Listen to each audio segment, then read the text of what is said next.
24 जनवरी 2024 को 26 जनवरी के 2 दिन पहले माननीय मुख्यमंत्री जी को महोदय को एक पत्र लिखा।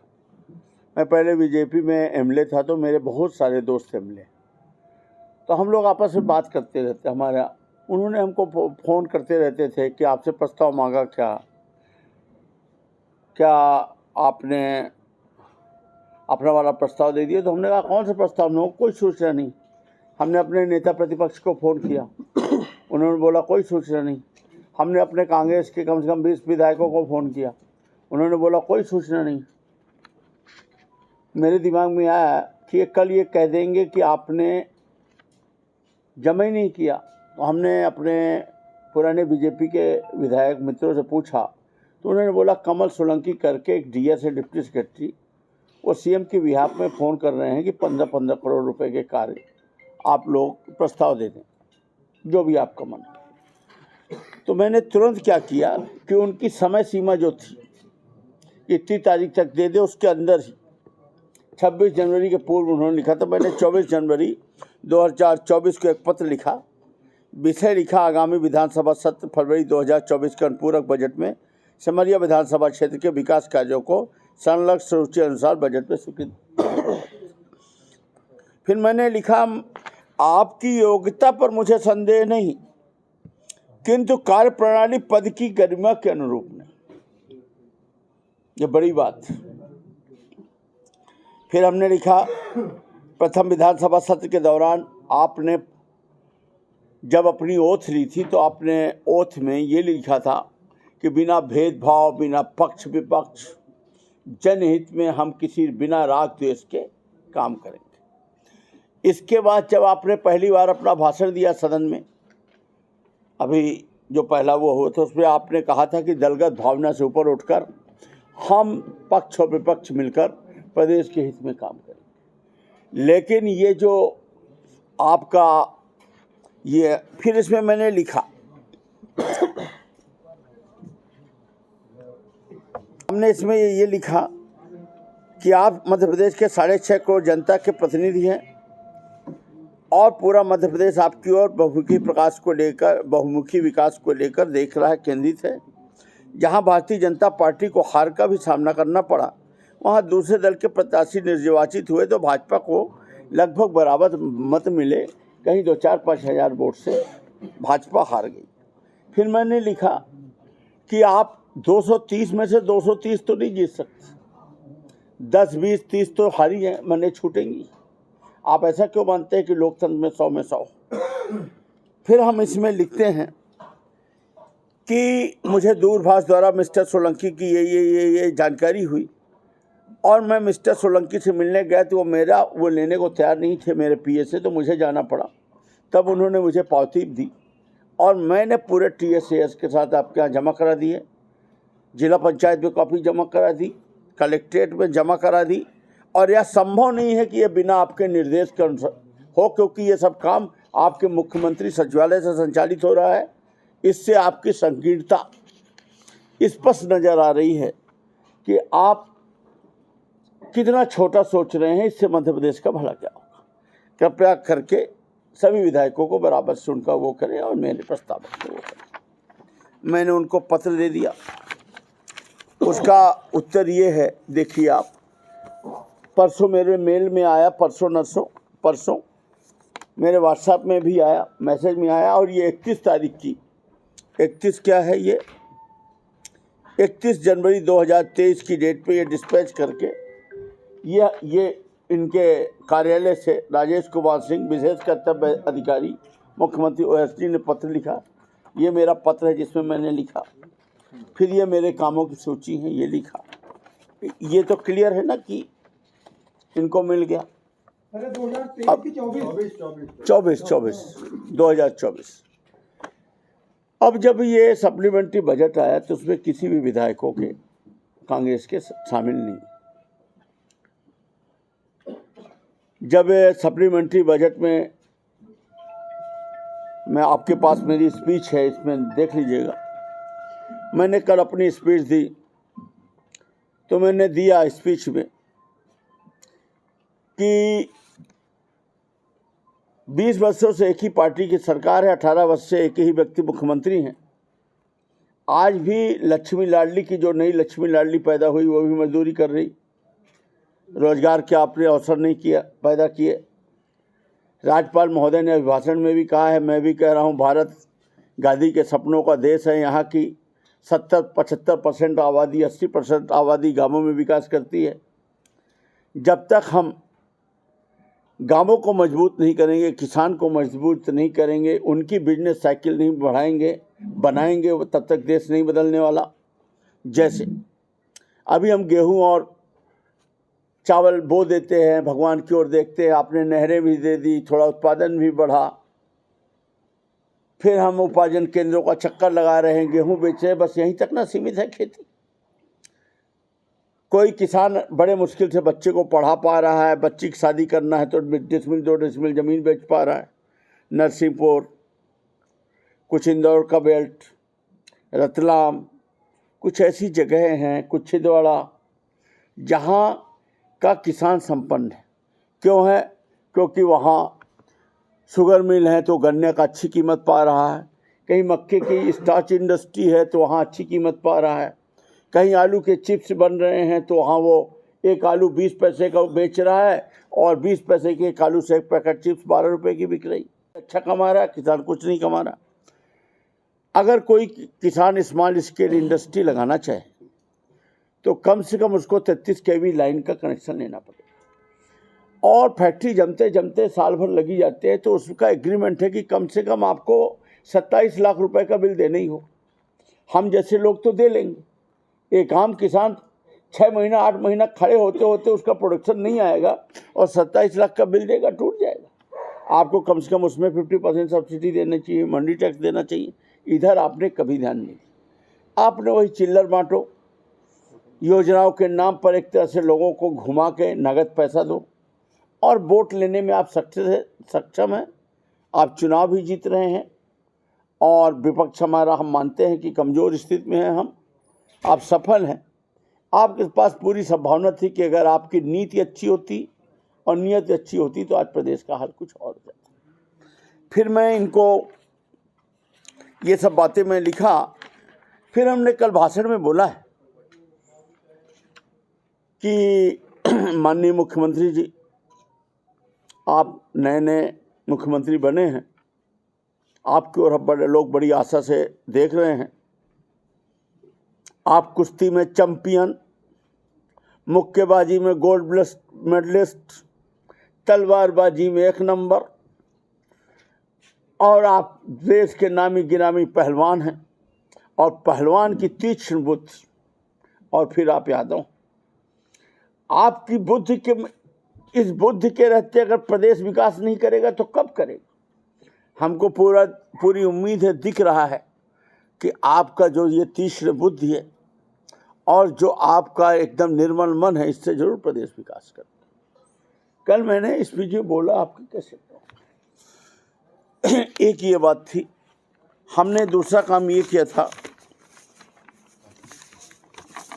एक आपके वीडियो में होगा, जब नीलम मिश्रा विधायक थी उस समय इंटर स्टेट कनेक्टिविटी को लेकर के केंद्र सरकार की एक योजना थी। केंद्र सरकार की योजना आई थी कि एक राज्य से दूसरे राज्यों को जोड़ने की। इसमें ये देखिए, मैंने निकाला है फेसबुक से कल ही, माननीय गणेश सिंह जी का। इसको आप लोग फोटो खींच लीजिए, पढ़िए। खींचा? सब लोगों ने खींचा? इसको मैंने सदन में रखा। सदन में मैंने कहा कि इसमें लिखा है, गणेश सिंह जी अपने फेसबुक आईडी से लिखते हैं, सतना से इलाहाबाद के लिए नया राष्ट्रीय राजमार्ग बनेगा। माननीय भूतल परिवहन मंत्री नितिन गडकरी जी ने कई राष्ट्रीय राजमार्गों की स्वीकृति दी है।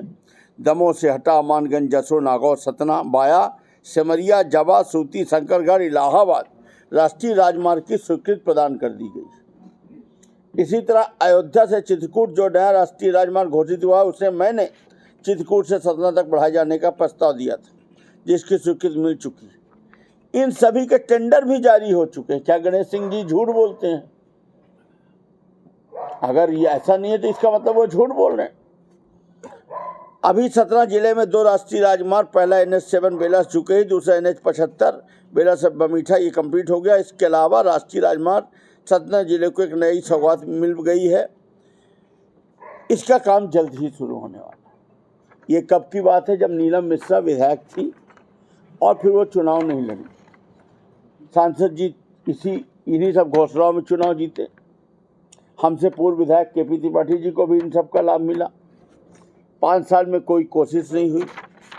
कल मैंने लगाया था, मैंने इसको विभागीय प्रस्ताव के तहत, मुझे मालूम था, मैंने इस चीज़ को आगे बढ़ाकर लगभग मंजूर करा लिया था, क्योंकि इसमें स्टेट गवर्नमेंट का पैसा नहीं था, NHAI का था। मैंने अपना लेटर लिखा था और उसमें NHAI विभाग ने इनसे जानकारी, स्टेट गवर्नमेंट को पत्राचार करते हैं, इनकी जानकारी में आया होगा। तो मुझे लगता है माननीय उप सरपंच महोदय नहीं, क्या नाम है, उप मुख्यमंत्री महोदय माननीय शुक्ला जी, हालांकि उप मुख्यमंत्री पद कोई संवैधानिक पद नहीं है, हमने एक लेटर भी लिखा है, उप मुख्यमंत्री पद की संवैधानिक व्याख्या उनके कर्तव्य एवं अधिकार बताएं, जो अभी तक मुझे प्राप्त नहीं हुआ। हमें लगता है कि उन्होंने इसमें आपत्ति दर्ज की और ये काम हमारा रोका गया। जैसे रोका गया वैसे ही मैंने, एक अशासकीय संकल्प होता है कि यदि राज्य सरकार अक्षम है, उसके पावर में नहीं है, वो विभाग जो केंद्र सरकार संबंधित है, तो एक अशासकीय संकल्प मैंने लगाया, उसको स्वीकार कर लिया गया। इसमें 3 अशासकीय संकल्प स्वीकार हुए थे, 2 भाजपा वालों ने लगाए थे, एक हमारे। हमें ऐसा लगता है कि 2 भाजपा वालों के किसी योजना के तहत अलग किए गए, मुझे बस अवसर दिया गया, क्योंकि फिर वो तीनों होते तो कुछ और नज़ारा होता। अशासकीय संकल्प में मैंने बहुत अच्छा बोला। मैंने इनको बताया कि साहब आपका क्या चला जाएगा, आज मैं विधायक हूँ, कल जो था आज नहीं है, आज जो है कल नहीं रहेगा। आज मैं विधायक हूँ, जरूरी नहीं कि मैं कल भी रहूँगा, ये समय है, गुजर जाएगा। आपका कुछ जा नहीं रहा, केंद्र सरकार की योजना है, इंटर स्टेट कनेक्टिविटी का पैसा है, आप मुझे इसको आप भेज दें। और वहाँ से जो उत्तर आया, मेरा पहला था, रीवा जिले के विधानसभा सिमरिया में national highway authority of India की रोड कई वर्ष पूर्व घोषित थी। 17 सिमरिया बाईपास रिंग रोड होकर सिरमौर, डभौरा, शंकरगढ़ जाने वाले मार्ग के निर्माण का संबंध। दूसरा था national highway authority of India Simaria से मानिकपुर जाने वाला मार्ग, जो उत्तर प्रदेश के जंगल में होकर ख़त्म हो जाता है, मानिकपुर शहर को नहीं जोड़ पा रहा है। इसमें 10-12 किलोमीटर अगर आप केंद्र सरकार को भेज दें तो वहाँ से अगर हल हो जाए, तो इतना पैसा जो लगा है, 39 करोड़ रुपए लगा है, सिमरिया से मानिकपुर जाके वो बॉर्डर में जंगल में ख़त्म हो जाता है, आगे उसका कोई उपयोग नहीं।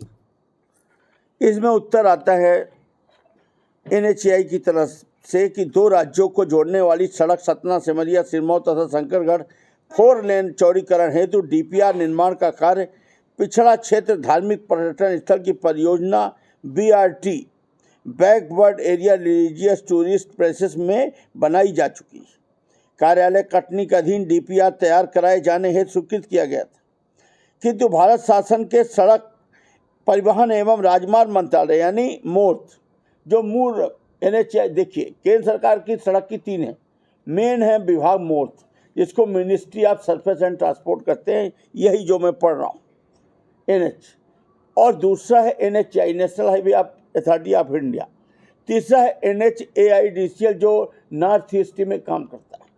तो इन्होंने लिखा कि यह मोर्थ को राज्यपाल के अनुदेशानुसार DPR स्थित में ही क्षेत्रीय कार्यालय सड़क परिवहन एवं राजमार्ग मंत्रालय भोपाल के निर्देशानुसार मुख्य अभियंता मध्य प्रदेश शासन लोक निर्माण विभाग, राष्ट्रीय राजमार्ग परिक्षेत्र भोपाल माने NHAI भोपाल, चीफ इंजीनियर सरकार का PWD के साथ दिनांक 21/6/19 को त्रिपक्षीय अनुबंध के माध्यम से हस्तांतरित किया जा चुका। अतः उक्त मार्ग की अद्यतन स्थिति तथा सड़क से निर्माण से संबंधित जानकारी क्षेत्रीय कार्यालय सड़क परिवहन एवं राजमार्ग मंत्रालय भोपाल, यहाँ आरओ बैठते हैं सेंट्रल के, उनके अंतर्गत चीफ इंजीनियर बैठते, ये तो और ही जीता। जब ये उत्तर आ सकता है तो वो उत्तर तो और बगल में वहीं ऑफिस थी, उस उत्तर को इसमें संलग्न नहीं किया गया। मुझे उत्तर तो मिला पर शाम को 7 बजे, उसमें कुछ भी नहीं था, उसमें अपने आप रूटीन में होना था वो हो जाना था, इनका इसमें कुछ लग नहीं रहा था। इसके बाद आता है अशासकीय संकल्प, उसमें मैंने इनसे काफ़ी अनुनय विनय किया, मैंने कोई ईगो नहीं किया। मैंने यहाँ तक कहा कि मुझे अपने सिमरिया के विकास के लिए, सिमरिया की जनता के लिए अगर आपके हाथ जोड़ने पड़ रहे हैं, आपके विनती करनी पड़ रही, मैं वो भी कर रहा हूँ। आप मेरे सिमरिया का विकास ना रोकें। आप 230 में से 230 नहीं जीत सकते, अगर 2-4 हार गए हैं और उसमें भी 730 वोट से आप हार गए, तो आप ये क्यों नहीं मानते कि सिमरिया की आधी जनता ने आपको वोट दिया है, आप सिमरिया का विकास क्यों रोक रहे? यही गोलमोल उत्तर। फिर उसमें मंत्री जी का आपके पास स्पीच में है, पूरा आधे घंटे का है। जैसे कोर्ट चलती है ना, न्यायालय, सुई की आवाज़ नहीं बोल रही थी, पूरा सन्नाटा था। शाम को मैंने अपना पक्ष रखा, मंत्री जी ने फिर अपना पक्ष रखा, फिर मैंने अपना पक्ष रखा। फिर मैंने बताया कि ये जब रीवा राज्य था, 1853 में लॉर्ड डलहौजी ने पीडब्ल्यूडी की स्थापना की। फिर 1947 के बाद जब स्वतंत्र भारत हो गया, रीवा राजघराना था, गुलाब सिंह की खखरी मानिकपुर में भी थी, मानिकपुर से लेकर ये उनकी टेरिटरी थी।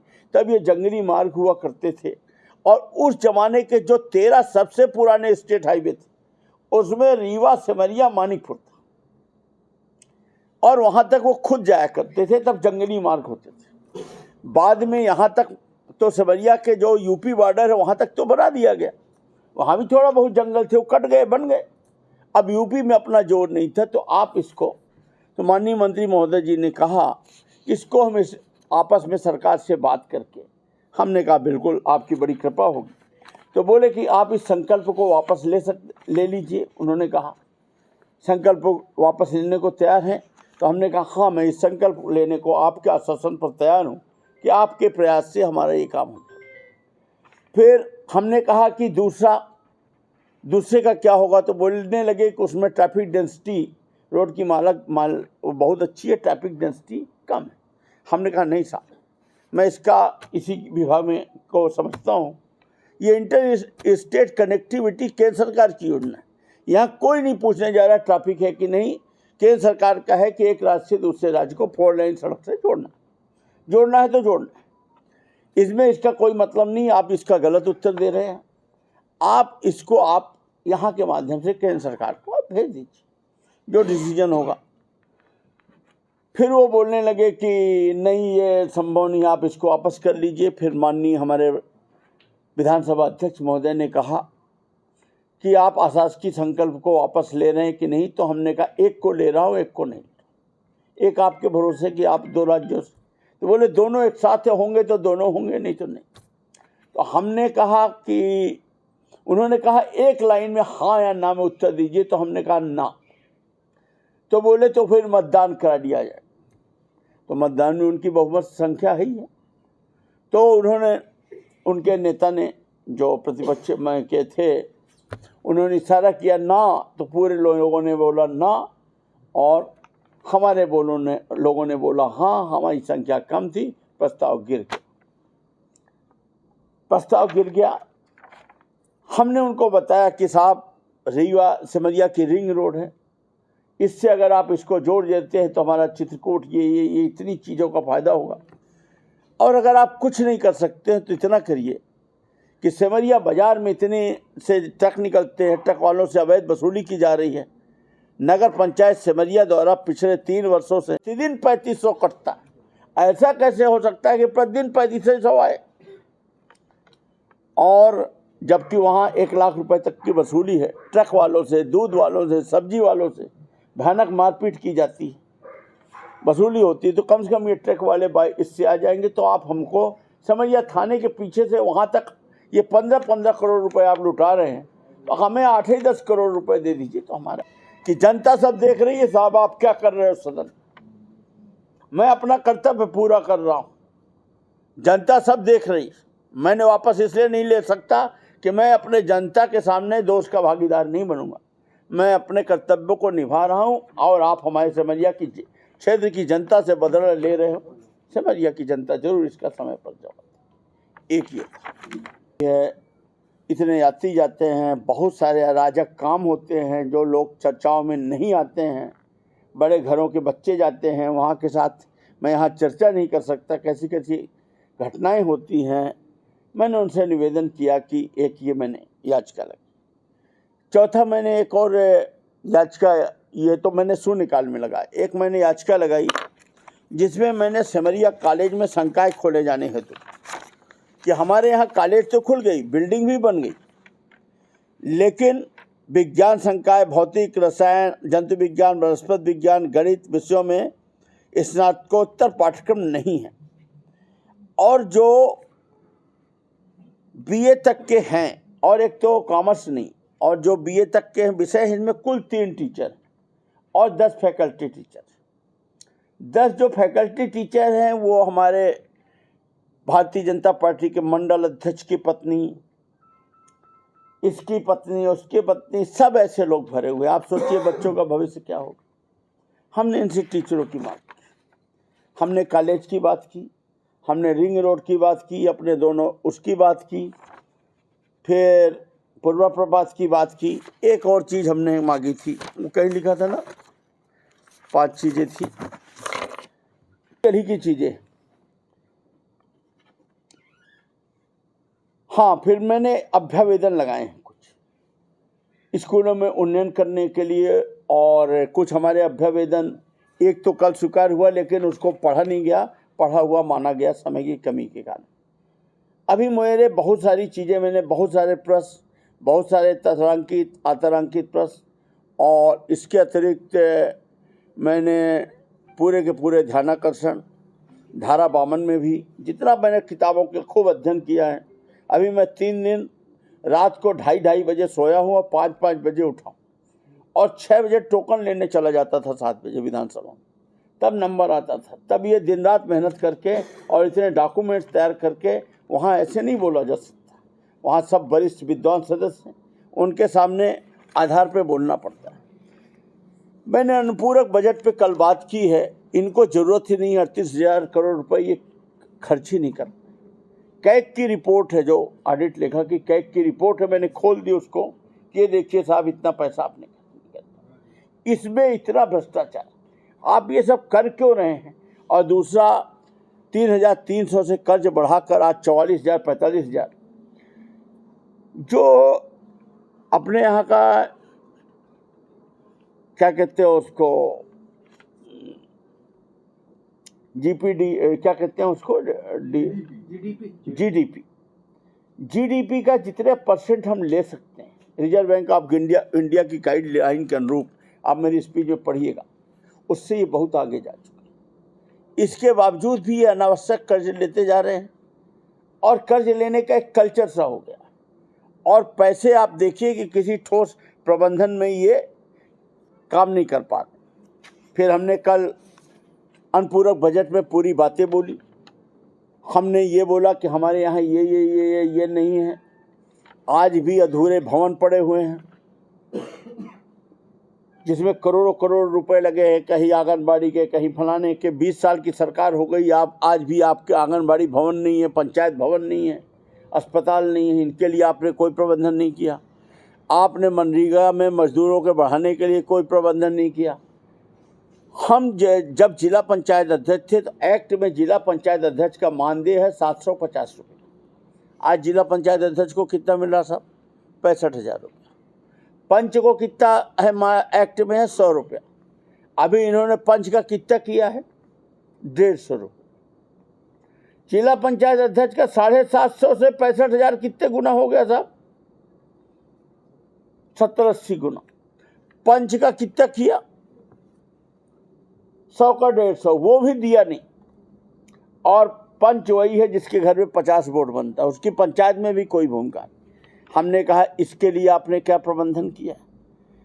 फिर हमने कहा कि जेल, जब से मैं तो जेल कभी नहीं देखा अंदर से, पर मैंने उन्हें बताया कि जेल के कैदी बताते हैं और लोग बताते हैं जिस तरह हम इंसान हैं किसी ने अगर गलत काम भी कर दिया है तो उसको सज़ा मिलती, पर इंसानियत अपनी जगह है। आप कुल 200 रुपये का बजट दे रहे हैं। अंग्रेज़ों के ज़माने का कानून चल रहा है, वहाँ आदमी खर्च डाल दिया जाता, मर जाता है, उसका कम से कम बजट होना चाहिए। पुलिस में आप कुल 200 का बजट दे रहे हैं। आप भर्ती रोजगार के नाम पर कोई बजट नहीं दे रहे हैं। आप खाद्य प्रसंस्करण में बहुत नाम मात्र का बजट दिए हैं। आप कृषि और उसको बढ़ाने के लिए कोई बजट ही नहीं दिए। आप हवाई जहाज़ में बहुत ज़्यादा बजट दिए।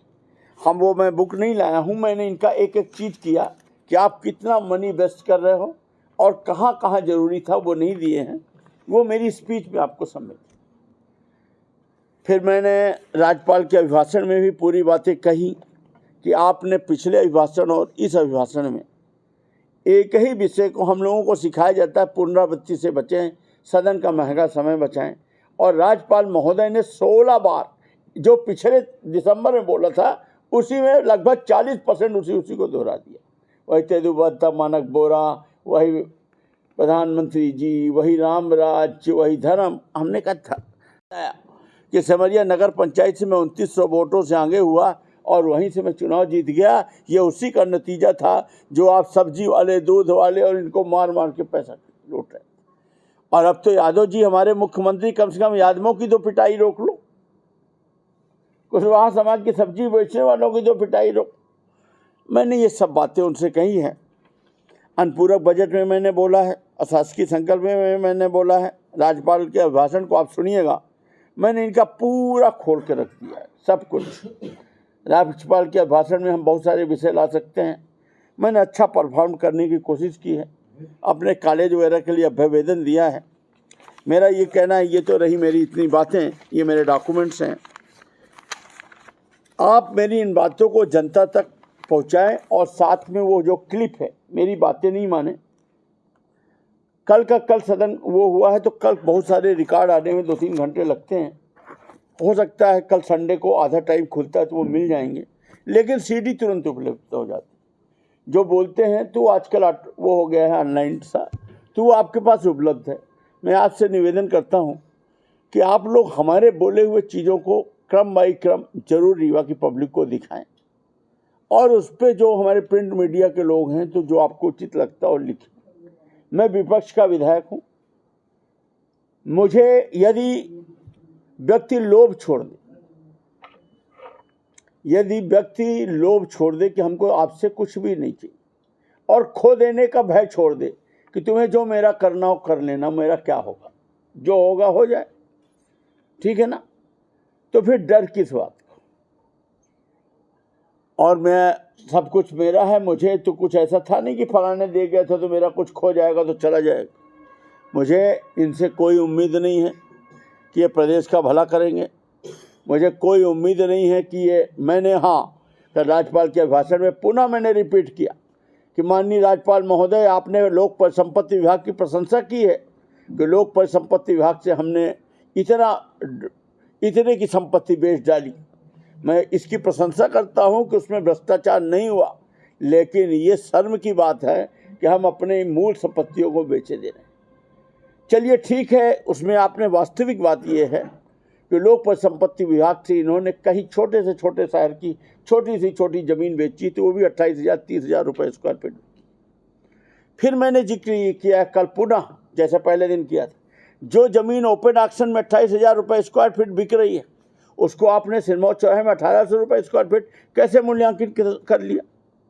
बगल वाली को 2,200 रुपये आपने कैसे मूल्यांकित कर दिया, और उसके बदले आपने पैसा भी नहीं जमा कराया। लोक परिसंपत्ति में तो कैश मिल रहा है, उसके बदले आप घास लगवा रहे हैं, पार्क सौंदर्यीकरण करा रहे हैं, वो नदी का क्या बनवा रहे हैं, इको पार्क बनवा रहे हैं। इन सब की कोई ज़रूरत नहीं थी, कोई ऐसी जरूरत। ये तो कागज़ का पेट भरने के लिए और हजारों करोड़ की ज़मीन को कौड़ियों के भाव लूट लेने का और बदले में पौधे लगा देने का खेल है।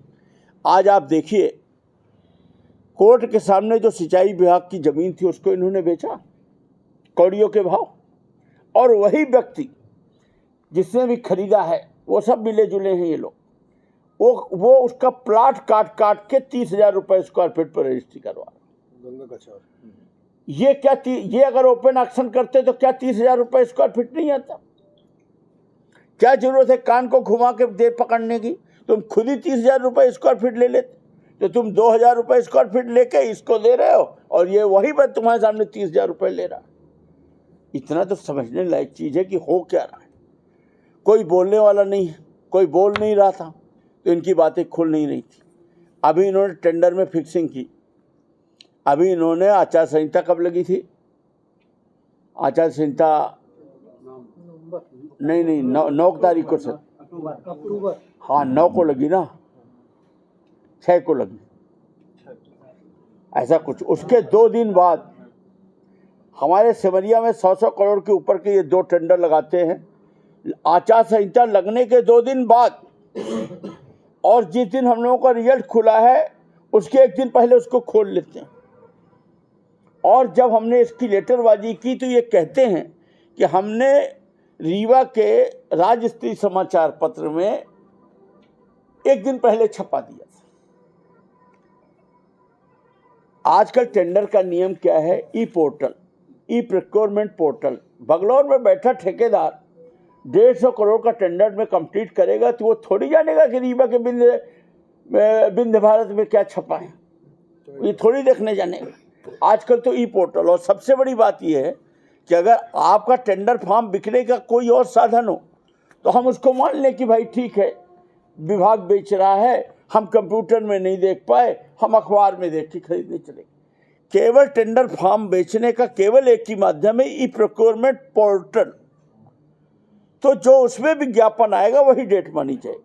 फिर रूल्स ऑफ फाइनेंस का एक रूल्स है सेंट्रल गवर्नमेंट का, मैंने लेटर लगा के दिया है, उसमें लिखा है कि कम से कम 4 वीक, जिस दिन आप टेंडर फ्लोट करेंगे उससे 4 वीक का टाइम आपको देना है। क्या ऐसी हड़बड़ाहट थी? और उसको यहाँ के ई यसी सब ने रिकमेंड भी कर दिया, जल्दी जल्दी जल्दी जल्दी कि मंजूर करो मंजूर करो। और उसको टेंडर किसका है? नाम तो यहाँ 3-4 चलते हैं, पर पूरा टेंडर एक ही सज्जन का। जो भी यहाँ मलाईदार टेंडर होते हैं और एक आध आदमी है, 4-5 लोग हैं काम करते हैं, उनको चेहरा सामने कर दिया जाता है। तो अब उस टेंडर पे झगड़ा चल रहा है। मैंने पूरे डॉक्यूमेंट्स लगा दिए हैं। मैं तो ये मान के चलता हूँ कि अगर एकदम ही नौकरी का भय नहीं होगा तो ये मंजूर करेंगे। बाकी मैंने हाथ पैर उसमें चारों तरफ से मैंने कॉलम खींच दिए कि जब आप टेंडर ही कॉन्ट्रैक्टर को नहीं मिल सकता, जिस दिन मिलेगा ई प्रोक्योरमेंट से उस दिन से न गिनती करोगे। और वो आचार संहिता के बाद का है। कई तरह के भ्रष्टाचार हैं, ऊपर की सजावट है, और एक गिरोह काम कर रहा है। मुझे ये उम्मीद थी कि सरकार में नए मुख्यमंत्री बन गए हैं, कुछ चीज़ें बदल गई हैं, कुछ चीज़ें बदलेगी, मुझे उसकी उम्मीद कम दिख रही है। लेकिन इतना ज़रूर मैं आपको आश्वस्त करता हूँ कि 5 साल में दूध का दूध और पानी का पानी, एक एक चीज़ जनता की जबान पे होगा। अभय मिश्रा, मैं खुद इतनी मेहनत करूँगा, इतने डॉक्यूमेंट्स रख दूँगा, इतनी चीज़ें निकाल के सामने रख दूँगा, इनसे जवाब देते नहीं बोलेगा, क्योंकि कागज बोलेगा, अभिलेख बोलेगा। अभी मैंने जो तारंकी, ध्यानाकर्षण सब लगाया, इनमें इन सब विषयों को लगाया हुआ है। पंचायतों में आप देखिए, पंचायतों में रीवा इकलौता जिला है जिसमें यहाँ के मुख्य कार्यपालन अधिकारी राजनीतिक दबाव में संविदा कर्मचारियों को सीओ बनाए। गवर्नमेंट का रूल्स है कि राजपत्रित अधिकारी में संविदा कर्मचारी नहीं बैठा जाए। अगर मान लीजिए पद खाली है तो उसके बगल में, अगर सिरमौर में खाली है तो गगेव वाले सीओ को चार्ज दिया जाए। जो संविदा कर्मचारी भर्ती होता है, जैसे कोई एनआरजीए के नाम पे भर्ती होता है, कोई वाटर सेट के नाम पे भर्ती होता है, कोई इन्वायरमेंट के, तो उनका एक जॉब चार्ट होता है। उस जॉब चार्ट से हटके वो दूसरा काम नहीं कर सकते। तो इन्होंने इस तरह से लोगों को बैठाकर ऐसे ऐसे गलत काम कराए हैं। अभी तो मैं जो चुनाव समय कहा करता था कि 2,97,00,000 रुपए ग्रेवल रोड पे इन सब अधिकारियों ने, कलेक्टर से लेकर, उस समय के कलेक्टर से लेकर, वर्तमान मैडम नहीं थी, वर्तमान जिला सीओ थे, बल्कि कुछ इनके हैं, कुछ इनसे पहले वालों के, और ये सब मिलकर रोजगार सहायक के माध्यम से 15-15 लाख करके एक एक ग्राम पंचायत को 97 लाख, दूसरे को ऐसे ऐसे 3 करोड़ कुछ लाख रुपए ग्राम पंचायत को दे करके, और वेंडर एक ही व्यक्ति को बना करके और भांजे भतीजे और सब आदिवासी गरीब सरपंच उनके ऊपर गुंडागर्दी दादागिरी करके पूरा पैसा सेवरिया में निकल गया है। मैं उसकी भी जांच करवा रहा हूँ, उसका इनसे जवाब देते नहीं बन रहा। और सबसे बड़ी बात, ग्रेवल रोड पे रोक भी है। हम लोग जब जिला पंचायत अध्यक्ष थे तो हमारे जब सदस्य बेचारे मांगते थे किलोमीटर 2 किलोमीटर तो बगल में सीओ तुरंत लिख देते थे ग्रेवल रोड पे रोक, शासन को प्रस्ताव जाएगा। अब कैसे आपने कर दिया और केवल एक ही जगह कर दी और बाकी विधानसभाओं में नहीं। पंचायतों में इसी तरह से लूट हुई है। सब चीज़ें मैंने प्रश्न के माध्यम से विधानसभा के माध्यम से रखी हैं। कुछ हमारा, जैसे हमारे 2 प्रश्न हुए, एक केंद्रीय किचन सेट का, मैं चैलेंज करता हूं कि अगर ये हमको हरा दें मैं विधायकी छोड़ दूं। उसमें जो घोटाला हुआ जिसमें इनको 6 करोड़ रुपए प्रति साल कागज में निकल रहे हैं, पूरे नगर निगम की स्कूलों में रेडी टू ईट खाना बट रहा है कागज। आपको किसी को न मालूम हो। मैंने बाबा से पूछा कि तुम्हारे यहाँ रेडी टू ईट बट रहा है, तो उसने कहा कि अरे ऐसी कैसी बातें बट रहा है, हम महापौर हैं, मुझे नहीं मालूम। उसका टेंडर जिला पंचायत ने किया है, फंड जिला पंचायत से पेमेंट हो रहा है।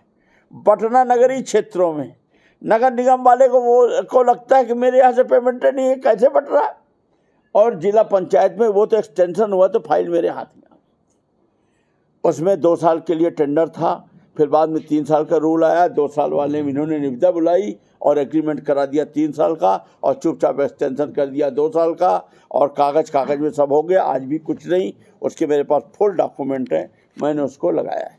उसमें इन्होंने गोल गोल जवाब दिया और मंत्री जी ने उसको इनके जवाब को मान के मुझे अस्वीकार कर दिया। मैंने धारा 52 में कल फिर अपील कर दी, उसमें आधे घंटे की चर्चा मांगी।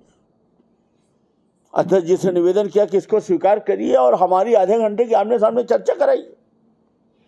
मैं बताऊंगा कि ये बिंदु क्रमांक 4.1 4.10 का उत्तर दे, और इसके बाद ये 26/7 का जो अगला आदेश आया है उसके पहले वहाँ से भोपाल के जो मध्याह्न भोजन परिषद से उससे स्वीकृति आई, उसके बाद वो नया रूल्स आया।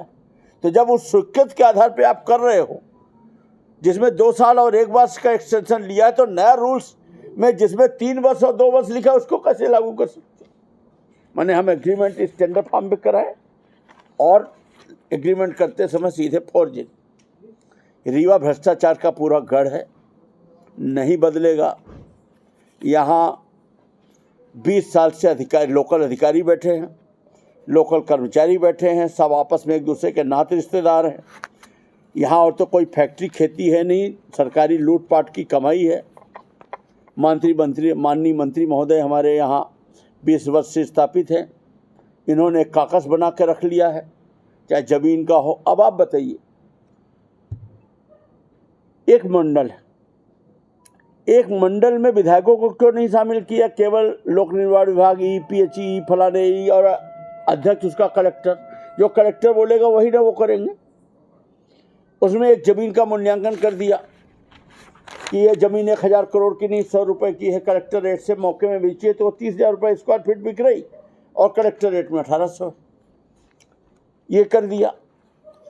इसके बदले में उसका नियम ये है कि अगर हम ये ज़मीन दे रहे हैं तो इसी के एक भाग में हमको निर्माण करना है और एक भाग में, जैसे शिल्पी प्लाजा ऐसे ही बना है, अलग से उसको ज़मीन नहीं दी गई, उसी के ऊपर तल पर ऑफिस और नीचे, ये है उसका नियम।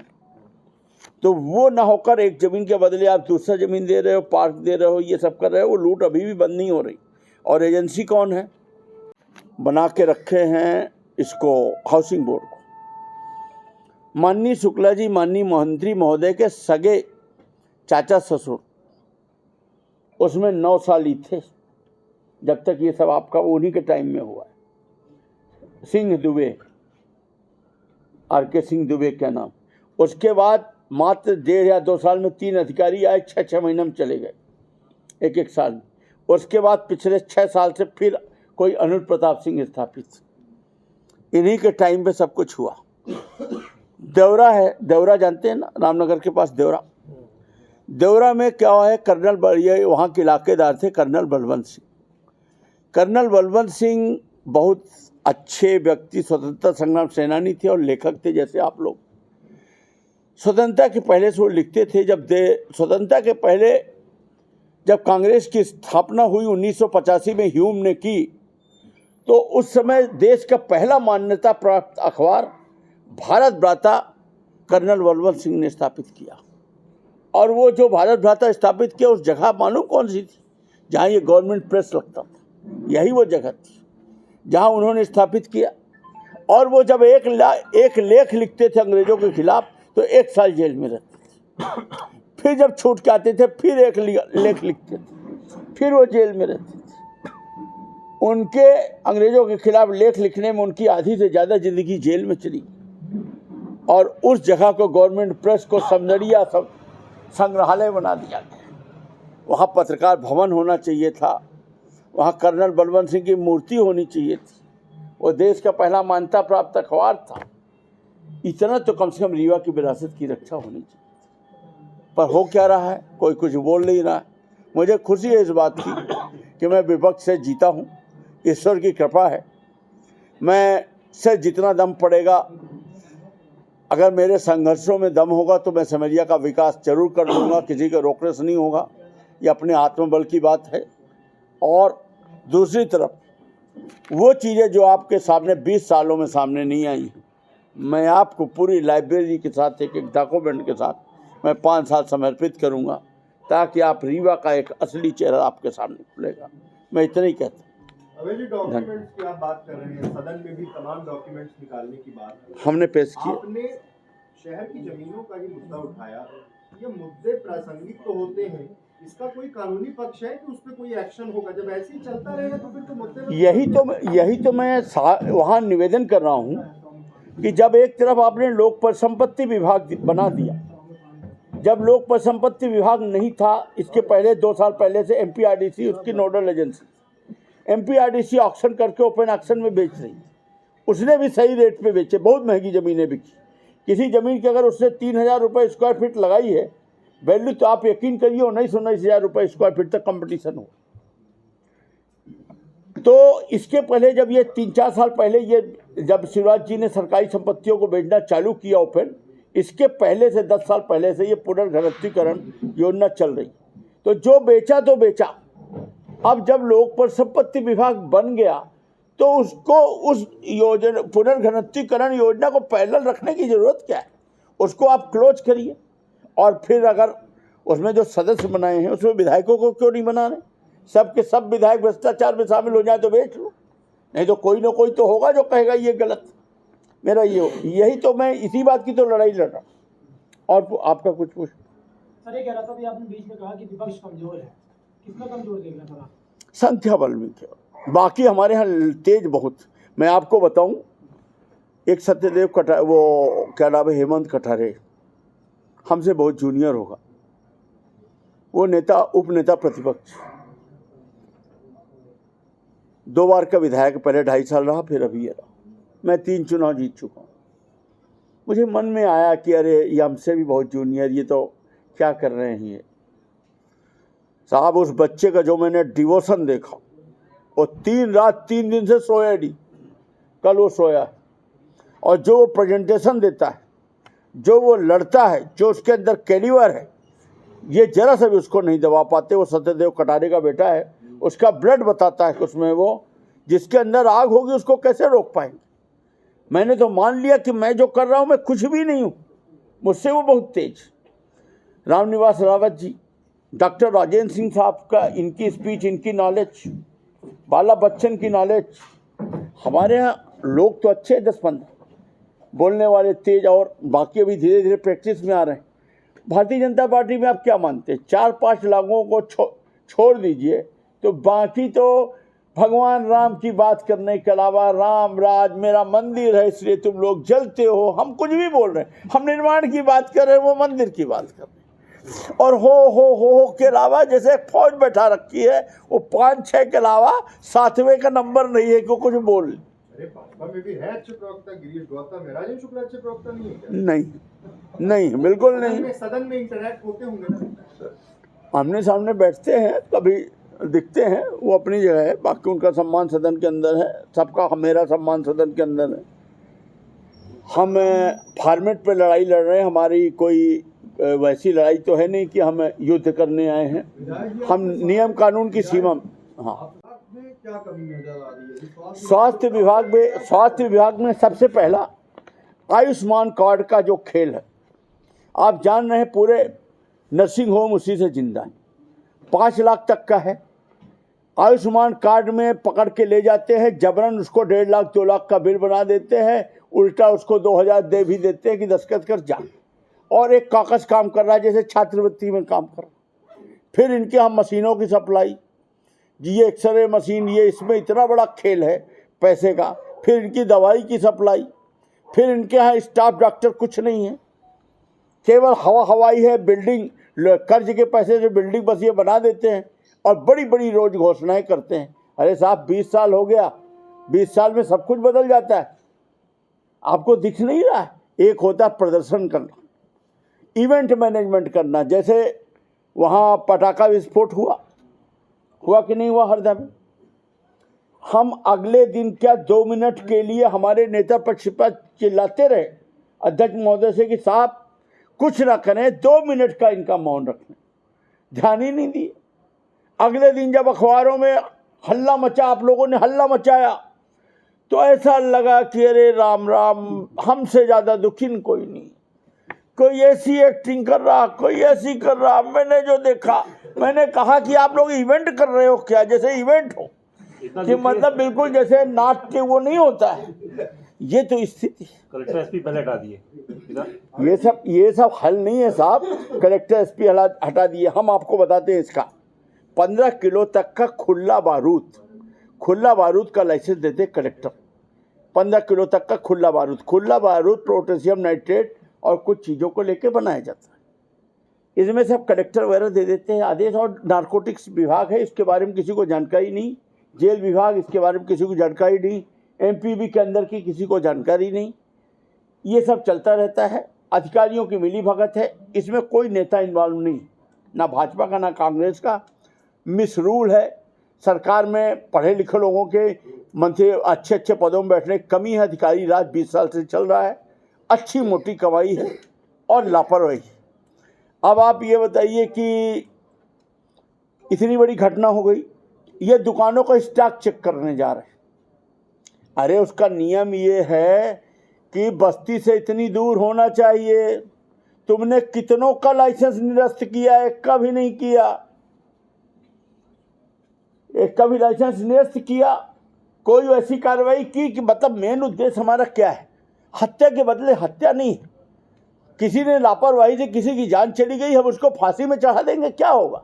पेटलावत कांड हुआ 4 दिन पहले, सभी आरोपी बरी हो गए, कोर्ट में सब अपने गवाही मैनेज कर ली, बरी हो गए, जैसा भी होना। हम किसी को सजा दे क्या? हमारा उद्देश्य तो ये होना चाहिए कि हमारी ऐसे घटने की पुनरावृत्ति ना हो, यही है ना उद्देश्य। इसमें आपको लगता है कुछ हुआ? मैटर ठंडा हो जाएगा फिर खुद तब यही तो होता आया है इस प्रदेश में। अभय जी, बड़ा रिलेवेंट सवाल है क्योंकि आप तमाम प्रदेश के मुद्दों की भी बात कर रहे हैं, रीवा के मुद्दों की बात कर रहे हैं। सर पे लोकसभा चुनाव हिसाब से आई हैं, लगता है नहीं कि प्रॉपर लड़ पाएंगे। क्या चुनाव लड़ेंगे आप अगर पार्टी अप्रोच करती है? देखिए साहब, अगर ईवीएम माता है, अगर मोदी जी की और अमित शाह जी की आपस में डिस्प्यूट नहीं होता, जिसकी संभावना है, जब बड़े बड़े सत्ता ढहे हैं तो तभी ढहे हैं जब अंदर से क्रैक्स आता। तो जो टोटल मैनेजमेंट है, और मैं तो कह रहा हूं कि ईवीएम माता जब तक हैं तब तक रहने दो।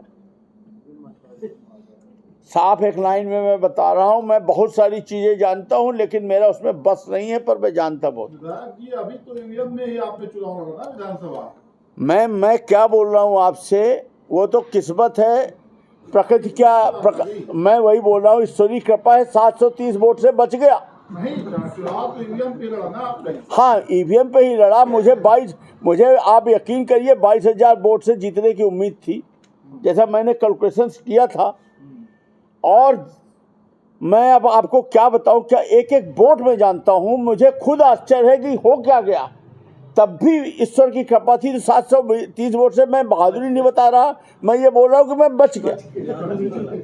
मैं ये शब्द इस्तेमाल कर रहा हूँ। मतलब फिर वैसे स्थिति में तो पार्टी चुनाव ही नहीं लड़ पाएगी। वैसे लड़ना नहीं चाहिए, नहीं लड़ना चाहिए, क्योंकि जिस तरह जब तक ये बैलेट पे नहीं होगा और जिस तरह से चल रहा चीज़ें, तो मुझे तो बहुत मुश्किल नज़र आ रहा है। पार्टी ने अगर कह दिया कि लड़िए, अरे ये भाई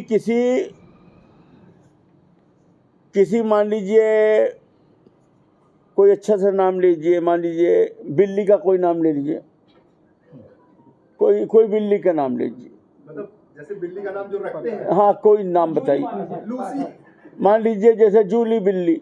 अब अगर ये जूली बिल्ली को टिकट दे दिए तो ये एक नैरेटिव से बना देंगे 3 महीने पहले कि जूली बिल्ली भगवान राम की सेवा में थी, इसकी जो सगी मौसी थी वो केकई की सेवा में थी,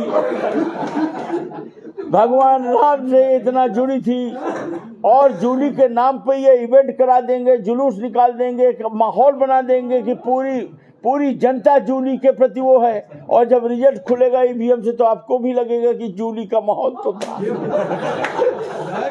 आप लोग भी जूली बिल्ली का खेल खेल सकते हैं, या राहुल गांधी जी भी खेल सकते हैं, आप लोग क्यों नहीं खेल रहे हैं? नहीं, जब उनका समय था तब राजनीति में कुछ एथिक्स थे, सिद्धांत थे, मर्यादा थी। नहीं, तब ज़्यादातर वकील आते थे, संघर्ष करने वाले नेता आते थे, पत्रकार आते थे, ऐसे लोगों का राजनीति में जिनके कुछ वैल्यूज थी। उस जमाने में ये सब चीज़ें नहीं होती थी। ये अटल बिहारी वाजपेयी जी के टाइम तक आपने देखा है कि एक वोट से सरकार चली गई, पर ये नहीं। पर अभी इन 20 सालों में जो चीज़ हो गई है तो आप देख ही रहे, ये पर करके बना दे। कहने का मतलब है ईवीएम माता में 400 पार का सेट है, वो पूरा देखिए, उनके पास एक रिसर्च एनालिसिस की टीम है, अपना सब बना लेंगे, उस हिसाब से ये नैरेटिव बना देंगे। राम मंदिर का उपयोग उसी में, और जैसे अभी लाडली बहना से अब कह देंगे राम मंदिर के नाम पे जनता इतनी। तो इंडिया गठबंधन जो